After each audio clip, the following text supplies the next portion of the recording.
Allez, bonjour à tous et à toutes. Petite vidéo entre nous. Cette semaine, deux thématiques. La première, c'est est-ce que vous allez vraiment partir? Et la deuxième, c'est on va parler un petit peu de traîner dans l'eau de quillons et de mini-dérives, enfin de mini-quillons pour des bateaux à dérive. Alors, il s'avère que, alors on est tranquille, on est au café, il est 4h du matin ici, il y a de la lumière, mais il est très tôt. J'espère que vous êtes tranquillement installés dans votre canapé et qu'on partage ça ensemble. Alors, je suis rentré en France il y a 3 semaines et donc j'ai passé du temps avec des proches, l'anniversaire de mon papa, hein, mon anniversaire encore mon papa, et j'ai été voir mes amis proches, qui ne sont pas nombreux, et donc on dit souvent que ça se ressemble, hein, et c'est toujours un plaisir d'aller les voir parce que voilà, je ne vais pas donner de prénom parce que voilà, mais bon, j'ai un de mes potes qui est kiné, j'ai été voir, voilà, il a des projets, il veut partir, il est en train de préparer son truc, fin d'année, il s'en va au Canada, et puis, voilà, j'ai mon autre pote qui habite pas loin de chez mes parents, il est pareil, il a des projets, il a une passion, c'est la musique, il est dedans, il avance. Quand je vais voir ces gens-là, ça me fait toujours plaisir parce que même si on a des vies complètement différentes, puisque moi je suis à l'autre bout du monde, je fais les bateaux, eux, et ils n'ont pas de bateaux, ils sont pas à l'autre bout du monde, mais chaque fois que je vais les voir, il y a des étoiles dans les yeux, il y a des projets, il y a des choses qui vont se créer, et ça me fait plaisir. Et puis, j'ai été aussi voir, par la force des choses, on croise, on est invité par des gens qu'on considère plus comme c'est pas des proches, c'est pas des intimes, c'est des connaissances. Et là, à chaque fois que je rentre en France, et j'espère que vous ne faites pas de partie de ces gens-là, je suis abasourdi, je ne veux pas dire que j'en dors pas la nuit, mais presque, parce que voilà, ils ont encore acheté des choses, il ne se passe rien, quoi. C'est-à-dire que je vais vous faire une confidence, il n'y a rien que vous puissiez aller acheter dans un supermarché demain qui vous rendra heureux dans 5 ans. Mais rien. Et ça, c'est une chose qu'il faut avoir conscience. J'ai cassé le tabouret. Il n'y a rien que vous allez acheter dans un supermarché que vous allez vous rendre heureux dans 5 ans. Et malheureusement, je me rends compte que la plupart des gens que j'ai autour de moi, ils passent leur vie à économiser de l'argent, donc ils travaillent pour ça, hein, pour économiser de l'argent, et puis le jour où ils arrivent à la retraite, ben, ils dépensent l'argent qu'ils ont économisé, donc ils s'usent la santé à travailler là, voilà, ils se disent ouais, encore 2 ans, encore 3 ans, ils poussent le bouchon, ils poussent le bouchon, ils poussent le bouchon. Ils n'en dorment pas, ils sont stressés, ils ont des poches là, machin, des ulcères, du stress, des responsabilités. Et puis quand ils arrivent de l'autre côté de la retraite, ils dépensent l'argent qu'ils ont passé leur temps à économiser pour récupérer leur santé qu'ils ont perdue. Et ça, c'est fou. Et donc, si vous voulez, on ne l'amènera pas au paradis. Les Égyptiens, ils ont essayé, ils n'ont pas réussi, ils se sont fait cambrioler. On n'a jamais vu un corbillard suivi par un coffre-fort. Ça n'arrive pas. Quand vous y allez, le mec, c'est fini, c'est plus là. Donc j'ai envie de vous dire, arrêtez d'accumuler. C'est pour ça que moi, j'ai rien et j'ai la chance d'avoir compris ça il y a des années et que tous ceux qui me connaissent, ils disent putain, mais Steph, il a rien, il a un sac de voyage. Moi là, je suis installé aux Philippines, hein, on a une maison, machin, etc., ce que vous voulez, et j'ai rien. Si je dois partir, j'ai 2 sacs de fringues, mon sac d'électronique, puisque comme je vous fais des vidéos, j'ai des caméras, des pieds, des machins, des trucs, un drone, tout ce que vous voulez, et mon sac de plongée. C'est tout ce que j'ai, je n'ai rien. Et ça fait bien longtemps que j'ai compris que voilà, les choses ne nous rendraient pas heureux. J'ai envie de vous poser la question, est-ce que vous allez partir le faire? Et quand je parle de choses, je ne parle pas que ce soit un bateau, un camping-car, ou ce qui nous rend heureux, c'est les choses qu'on réalise. On va réaliser des choses, et ces choses-là, c'est un projet qui nous tient à cœur, c'est quelque chose qu'on a envie de faire. Alors, je m'en fiche que ce soit de faire un tour du monde en catamaran, ou d'aller faire moi c'est le voyage, mais que ce soit un tour d'Europe en camping-car, ou que ce soit de dire, mais voilà, je sais pas, n'importe quoi, mais faites réaliser vos rêves, les amis. Arrêtez de rester chez vous et de vous dire que vous allez avoir la retraite dans 2 ans et que vous allez le faire. Alors là-dessus, je fais une anecdote, mais je vais vous raconter une histoire vraie et qui se passe en ce moment. Là, c'est en ce moment que ça se passe. Donc, j'ai un ami qui est venu à mon premier repas que j'avais fait quand je voyais seul, je vous parle il y a des années, qui m'avait dit, Steph, voilà, moi je pousse encore un peu, j'ai la retraite dans tant d'années, j'achète un bateau et je pars faire le tour du monde. Il s'avère qu'il a acheté le bateau l'année dernière et entre-temps, le petit crabe l'a récupéré. Quand le petit crabe, c'est la maladie. Hein. Voilà. Et il est resté avec le bateau à sec pendant des mois, à faire des analyses, etc., jusqu'à ce que les docteurs lui donnent plus ou moins le feu vert pour le faire, lui et sa compagne, qui a aussi eu la malchance au même moment d'avoir des problèmes de santé. Et vous savez quoi? Ils ont pris le bateau, ils sont partis, ils ont fait la transat. Avec quelques petits soucis, des petits problèmes de pilote, etc. Forcément des nuits où tu dors pas bien, et ils sont arrivés aux Antilles. Alors cette personne, on s'était promis, quand on avait fait ce repas, et on parle régulièrement ensemble au téléphone, qu'on irait ensemble sur la tombe de Brel aux Marquises. Alors ça se fera pas, je pense, sur son bateau, donc ça se fera pas, je pense pas, puisque là, si vous voulez, les conditions de santé ont fait qu'ils sont rentrés en France en avion et que le bateau est actuellement là, quand je suis en train de parler, quand la vidéo va sortir peut-être pas, mais là je suis en train de parler, est en transat retour avec un équipage, il n'est pas à bord. Et donc on pourrait dire oui voilà, finalement il n'a pas fait, mais pas du tout. Moi j'ai envie de dire monsieur.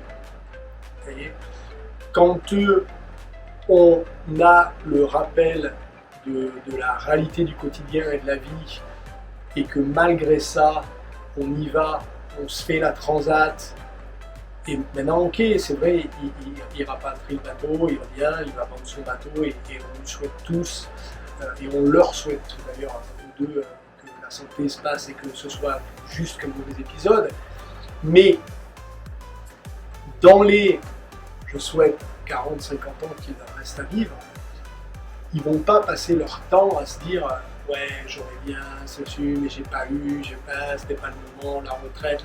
Non, ce qui va se passer chaque fois qu'ils vont fermer les yeux et qu'ils vont penser à ça, ils vont penser aux nuits en mer où ben voilà, il y avait cette mer croisée, où ils ont regardé des étoiles, où le pilote marchait pas, où ils ont pêché des poissons, ils ont pêché des sargasses, ils sont réveillés pas bien réveillés, et puis il y a tous les moments où voilà, ils étaient seuls à l'horizon, l'autre se lève, il leur prépare un petit café, ces moments inoubliables qu'ils ont passés à le faire.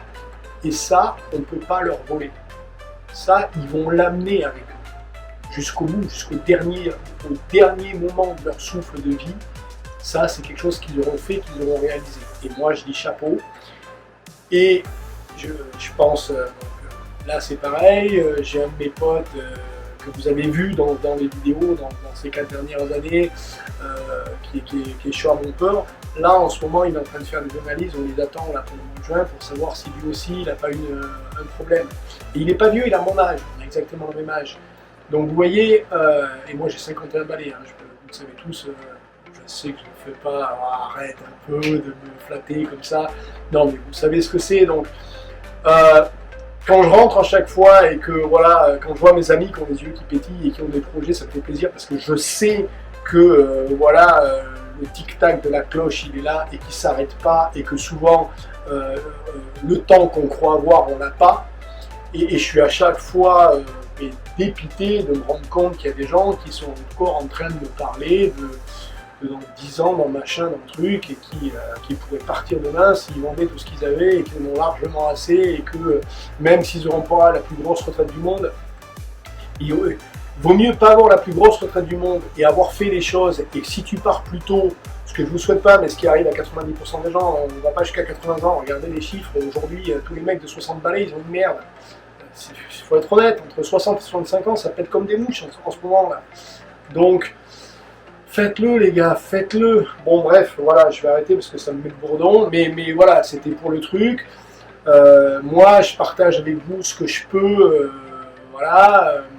Et même, il vaut mieux avoir, se dire, quand vous l'aurez fait, que vous serez arrivé, que peut-être vous aurez vendu le bateau dans 5-7 ans, et que vous serez revenu et que l'aventure se sera arrêtée peut-être, parce que voilà, et vous direz, ouais putain, si voilà, je suis encore en bonne santé, si j'avais attendu 4 ans de plus, j'aurais une meilleure retraite.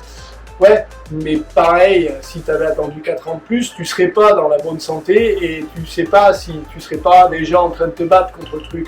Parce que j'en parle souvent avec Jean-Pascal. Jean-Pascal, il a vendu sa société juste avant le Covid.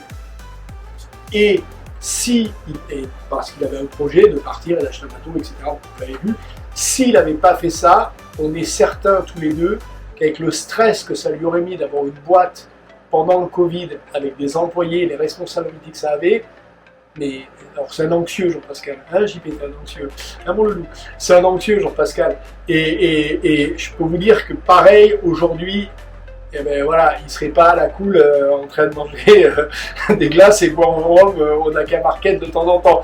Donc voilà, ne vous dites pas, mais faut le faire quand on peut le faire, faites-le tant que vous pouvez le faire. Bref, voilà, c'était ma piqûre de rappel, j'en fais une tous les 6 mois, mais je voulais la faire celle-là, donc je souhaite à mes 3 camarades, mes camarades qui sont là et qui sont en train de regarder les valises, etc., que ça se passe le mieux du monde, et on pense à vous et on vous soutient, on est là, n'hésitez pas à vous envoyer des messages.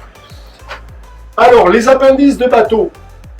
Voilà, je vous disais souvent que, enfin je vous disais dans la dernière vidéo, que lorsque vous avez un bateau qui est sans dérive, sans quillon, pardon, excusez-moi, et qui a dérive, il n'y a pas que les avantages à ça. Une des problématiques, j'en ai pas parlé dans la vidéo technique que j'ai fait spéciale sur dérive ou quillon, c'est que par exemple, un bateau qui a des bons quillons et qui est normalement équilibré, si par malheur à marée basse il se pose dans le sable, normalement ça doit bien se passer. Un bateau à dérive, s'il se pose dans le sable, tu pètes tout parce que les safrans à l'arrière, les hélices, elles vont poser. Donc tu ne peux pas le poser sur tes dérives. Là, ça va mal se passer. Et la deuxième chose, il faut savoir que si vous tapez un bout de bois, alors là, il y a une vidéo d'un mec qui prend de nuit un tronc d'arbre en travers dans un kata. Si les quillons n'avaient pas pris le tronc d'arbre avant et qu'il passe derrière, je pense qu'il pète ces 2 safrans. Donc là, c'est le cas aussi. Si vous avez de nuit et que vous prenez quelque chose le long de la coque et que pour une raison quelconque, vous n'avez pas les dérives en bas, c'est l'hélice ou le safran qui pète. Donc souvent ce qu'on fait, c'est qu'on met des petits appendices pour protéger l'hélice et le safran en cas de tape. Et ces appendices, ils ont une traînée qui est estimée à 0,2 nœuds. Donc on en revient au fait de se dire voilà, je tire mes dérives vers le bas et je fais des bords de près et je vais bien mieux. Ouais, mais rappelez-vous que qui dit un appendice dans l'eau profond dit aussi traîner, dit aussi moins de vitesse, dit aussi plein de choses. Donc ça, c'est à calculer pour ceux qui sont j'en ai pas parlé dans la vidéo que j'ai fait spéciale parce que je donnerai des avantages et des inconvénients, mais pour ceux qui voudraient absolument avoir un bateau avec des dérives, je voudrais vous rappeler qu'une dérive, c'est pas on-off, c'est pas full en bas et full en haut, ça ne marche pas comme ça. C'est-à-dire que la position et la profondeur de votre dérive correspond à des conditions de vent et de météo. Comme j'expliquais, dans du courant qui n'est pas dans le bon sens, tu mets des dérives, elles vont t'amener parce que forcément, dans du très gros temps, la pression qu'il y a dessus, voilà, etc. Donc, le fait de se dire que les dérives n'ont qu'un avantage pour gagner du cap ou pour ces choses-là, c'est un petit peu se mentir, les copains. Donc il ne faut pas le voir comme ça. Dites-vous bien qu'en fonction des conditions météo, de l'état de la mer et du courant, les dérives n'ont pas que des avantages. Alors c'est sûr que quand elles sont relevées complètement par rapport à un bateau, donc il y a des quillons comme un Lagoon ou un Fontaine-Pajot ou d'autres, ou un Nautitech, effectivement on a les quillons dans l'eau et on peut estimer que ces quillons-là, par rapport à une coque qui est flush, je vous dis les mini quillons c'est 0,2, donc c'est peut-être 0,3, 0,4 nœuds de freinent. Alors là-dessus, si vous avez pris les vidéos techniques et que vous avez regardé les vidéos sur les marches arrière de bateaux, cet handicap-là, déjà, on peut l'enlever en faisant ce qu'il faut avec vos marches arrière. Et pour ceux qui ont donc les dérives et qui pensent que ça va marcher mieux tout le temps, non. Là, je vous encourage à aller vous renseigner un petit peu et vous allez voir que par exemple, dans du truc Titan à un bord de près avec un kata à dérive, et bien, ce qui se passe, c'est qu'on ne met pas plus de dérive qu'un kata à quillon, parce que comme on n'a pas de vitesse, elle freine tellement qu'on ne peut pas les mettre en bas, parce que sinon on n'avance plus. Voilà, donc c'était pour vous faire un rappel sur les traînées dans l'eau des bateaux. Ce n'est jamais ni pour l'un ni pour l'autre dans tous les sens. Ceux qui ont les quillons, ils n'ont pas le choix, ils sont là, mais ceux qui ont les dérives, voilà. Je voulais juste vous rappeler que ceux qui voudraient choisir un kata qui a des dérives, je voulais juste vous rappeler que c'est pas on-off les dérives, ça joue en hauteur, ça c'est pareil, j'en ai rarement entendu parler ni sur les forums, ni dans la bibliographie que je lis, et pourtant il s'avère que, alors je ne sais pas si les dérives telles qu'elles sont conçues, elles sont conçues pour être, parce que ça c'est pareil, la résistance de la dérive, si elle est faite pour être complètement basse ou complètement haute, ce serait, je ne sais pas, je ne vais pas chercher, mais ce serait une grosse erreur de la part des constructeurs, parce que ça veut dire qu'on n'a pas le choix, c'est on-off, alors que ça ne doit pas être comme ça. Ça ne doit pas être on-off, il doit y avoir des hauteurs avec lesquelles on peut jouer dessus, et d'ailleurs il devrait y avoir des lignes sur les dérives en fonction de la puissance du vent, parce que ça c'est pareil, quand vous avez vous turbinez à 14 nœuds et que vous avez tout le poids du kata sur une dérive et que ça commence à pousser sévère, attention à la case, peut-être qu'il faut la remonter un peu pour qu'il y ait moins de résistance. Bref, voilà, c'était pour parler de toutes ces questions-là. Je vous remercie à tous et à toutes d'avoir regardé cette vidéo. J'espère que vous en avez profité, appris des choses et que vous avez bu un bon café avec moi. Je vous donne gentiment rendez-vous à la prochaine vidéo.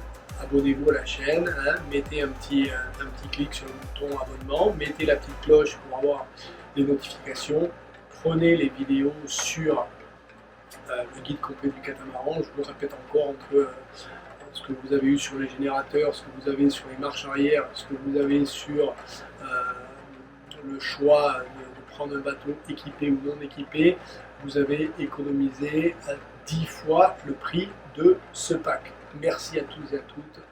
À la semaine prochaine. Ciao, ciao.